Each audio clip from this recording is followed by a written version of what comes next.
Hello বন্ধুরা, আমি রবিন আর এখন কথা বলবো কিছু নতুন আপডেট নিয়ে। তো প্রথমেই যেটার কথা বলবো সেটা হচ্ছে দেবকে কেন্দ্র করে। তো গতকালই দেবের রঘু ডাকাত সিনেমার কিন্তু অ্যানাউন্সমেন্ট হয়ে গেছে। তো তারপরেই চলে এলো দেবের দ্বিতীয় ছবি, যেটা ক্রিসমাসের সময় রিলিজ করবে এবছর, মানে 2025 সালের ক্রিসমাসের সময়। তো তার নাম হচ্ছে প্রজাপতি 2। কারণ এই সিনেমাটা আসার কথা ছিল 2024-এর ক্রিসমাসের সময়, কিন্তু যেহেতু দেবের বিগ বাজেট সিনেমা খাদান সিনেমাটা ছিল, তো সেই কারণে প্রজাপতি 2 সিনেমাটা পিছিয়ে যায়। তো সেটা আবারও নতুন করে হবে। তো প্রথমে রঘু ডাকাতের শুটিং হবে এবং দুর্গাপুজোর সময় রিলিজ হবে। তো তারপরে শুরু হবে প্রজাপতি 2 এর শুটিং। তো এখানে আমরা অভিনেত্রী হিসেবে দেখতে পাবো দেবের বিপরীতে তাসনিয়াকে এবং মিঠুন চক্রবর্তীকে দেখতে পাবো। তো দেখা যাক আরও কী আপডেট আসতে থাকে, তোমাদের দিতে থাকবো। তো পরবর্তী আপডেট হচ্ছে ঝড় নামের একটি সিনেমা আসতে চলেছে, যার মুখ্য চরিত্রে থাকছেন বনি সেনগুপ্ত, সৌরভ এবং অমৃতা।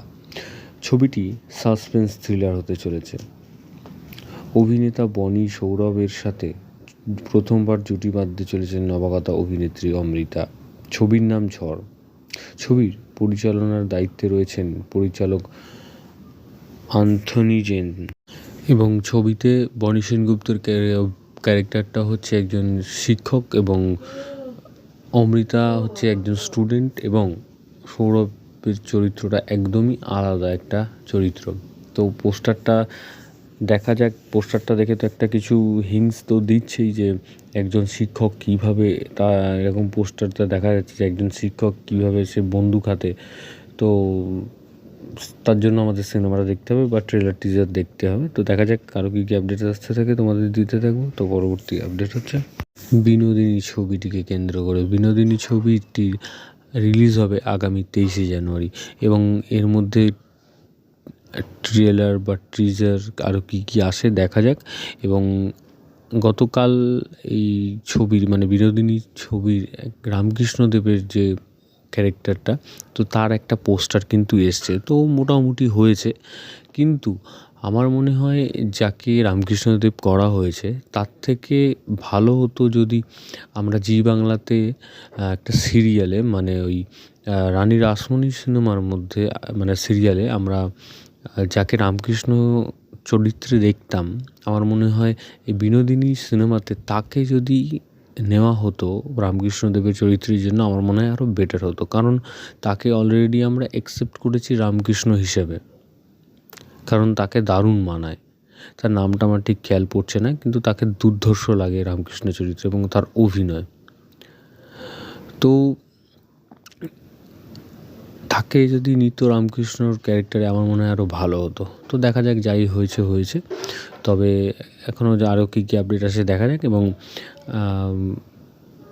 সম্প্রতি শোনা যাচ্ছে যে স্টার থিয়েটারটাকে তার নাম চেঞ্জ করে বিনোদিনী থিয়েটার নাম দেওয়া হয়েছে। তো বেশ ভালো একটা খবর। এবং আমরা এই বিনোদিনী সিনেমার মাধ্যমে কিন্তু আমরা একটা একজন বিনোদিনীর গল্প জানতে পারছি। আমরা তো এতদিন বইতে পড়েছি বা ইন্টারনেটে দেখেছি, পড়েছি, কিন্তু তাকে আমরা সিনেমার মাধ্যমে দেখতে চলেছি। তো দেখা যাক, রুক্মিণী তো খুব ভালো অভিনেত্রী। এখন সেই সিনেমার মধ্যে কীরকম অভিনয় করে বা যে ডিরেক্টর সে কতটা ফুটিয়ে তুলতে পারে এই বিনোদিনীর গল্পটাকে। কারণ এত পুরনো একটা মানুষ, তার গল্পকে তুলে ধরা হচ্ছে এবং কতটা কীভাবে কী হয় না হয় সেটাই দেখার জন্য অপেক্ষায় থাকবো। তো